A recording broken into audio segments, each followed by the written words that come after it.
Let's move on. Opposition leader Peter Dutton has pledged to ditch Labor's 2030 climate target in exchange for a focus on nuclear power and net zero by 2050 if he wins the next election.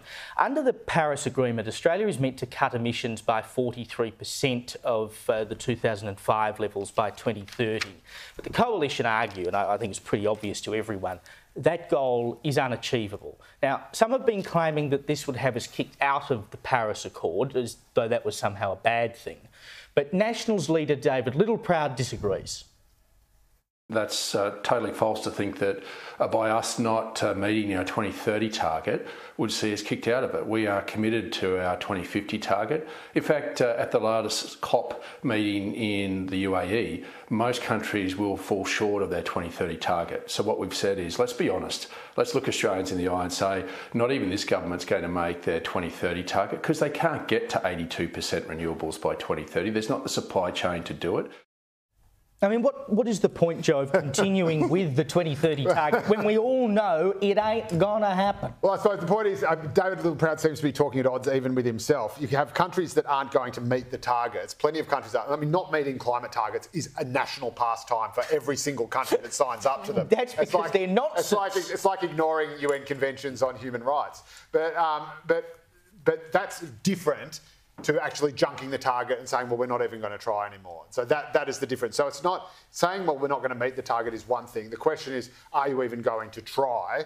And again, it's a pretty weird thing to be doing because even if the coalition wins the next election next year, which it can't, forming minority government, it almost certainly cannot win. The numbers just don't allow it. So that would mean that it would be hoping to get in 2028 at the earliest, and then have 2 years to suddenly meet this target. I mean, it doesn't matter what the coalition says about this. It's just structurally not in a place to be able to meet the target or not. Well, sure, but I mean, but the opposition's got to take a stand on it. They can't just sit there on their head. We're not going to win the next election. There are plenty of things the opposition simply says nothing on. I think the fact that it has come out and quite clearly said we are going to junk this target when it didn't need to say anything at all shows that Dutton is positioning himself very, very firmly away from all the climate stuff. I think he's shown that he's given up on the Teal seats. Yet again, as I had said at the time, this shows that the Teals have actually simply pushed the Liberal Party to the right on climate. And why would they go anywhere else? Because they can't get those seats back. No. And so they might as well just say, well, we're not even going to pretend to care about it anymore. We're just going to go after bread and butter issues out in the suburbs and the region. So well done, Teals. You've managed to get the 2030 Paris Agreement target jumped. And the point, of course, Natalia, is that, the average person in and out of suburban seat is looking at their power bill every time it comes in and can see very clearly that the concept of renewable power being the cheapest form of power available is a lie. It's not evident in their power bills. They haven't got the $275 that the PM and others promised ad nauseum. What Dutton is doing here is saying, well, no, we need to take a stand and do something to try and arrest what is clearly out of control. I don't think that's a loser for him in any way, shape or form. Oh no, absolutely. Dutton showed leadership, and not just showed leadership, but she showed much needed leadership in the Liberal Party. And because what's going on in the Liberal Party, there's lots of the so-called Labour light people that's plucked of this whole party, and Dutton had the courage to step up and separate himself from these clones of Labour Party and the Liberal Party, and was courageous enough to say, no, we're saying no to Paris. And Paris indeed is a poison. The energy bill will go through the roof, like no tomorrow. It already has. Wow. But I mean, you are involved in the Labor Party, the Liberal Party. The fight in Victoria, I should note. So it's a slightly different kettle of fish. What is the fight like within the party between those wets and those dries when it comes to stuff like this? Because, I mean, the Liberal Party in Victoria is stuffed. And it's stuff like this that they really need to start driving home if they ever want to form government again, particularly on a state level down there. Oh, yeah, the fractionalisation within the party, especially in Victoria, within the Liberal Party, is through the roof. It's not tomorrow. We cannot win anything if we're not one. We're fighting inside the party, and that's absolutely inappropriate. And what's Dutton done? It's a light at the end of the tunnel. So he took on leadership for a change. I'm glad to see him actually doing it, Paul, because, I mean, plenty of us have said this for ages, that just cast all this aside, and he's actually had the guts to do it. Look, I'm not going to go full each way elbow on you, but hear me out. I think that clearly Peter Dutton has seen the advantage of drawing a great contrast with what he considers to be, or what is considered to be, the only opinion that possibly is out there. Remember, Yes. 60-40.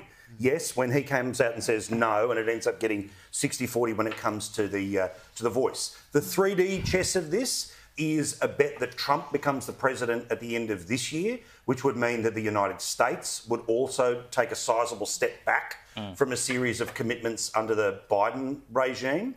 I say that just for the censors that are watching it. But the flip side is, of the 10 seats that get him halfway to getting near 60s, let alone 70s, which of those seats flip? Now, I understand that the National Party is very clear, dump. They're trying to say we're focused on 2050, not 2030. But there are a lot of seats like, say, Higgins, which currently may or may not exist, seats like Boothby, there's a lot of Bennelong, there's a lot of seats in the next 10 that they need to win from Labor that I'm not entirely sure are all in on burn the Paris Agreement. Yeah. I hate the Paris Agreement because it says China is a developing country when China has apparently landed on the moon recently. They are not a developing country and they don't even have to start measuring things till 2030. So I completely agree that it is a flawed document, but I think we should be honest about potentially flawed politics that comes out of this. Yeah. People hate power bills, but then equally as Joe and I know, because we've fought about this for how long, which is polling will tell you, I want action on climate change. That's right. Are you willing to pay for it? No. Yeah. Well, as soon as you pick one of those, the other one starts to gain in strength because you ignored it. Yeah. So I'm just saying, it's not as clean cut as it's... Look, there's a lot of focus right now in this discussion about what are the politics about this announcement, but also it's about energy stability and having energy security, because and his solution, by the way, is nuclear. He does have a solution to emissions on the table. That's what exactly. And I mean, okay, it's going to take longer, but so many countries have embraced or are starting to embrace nuclear as an answer to the climate problem. So you don't have to be a climate skeptic or a climate change skeptic to see that this could be a long-term solution. Yes, it's expensive. We hear the arguments. Yes, it will take longer to get there. But if we're looking at the long-term future for a reliable source of energy, clean energy, then this could be the answer.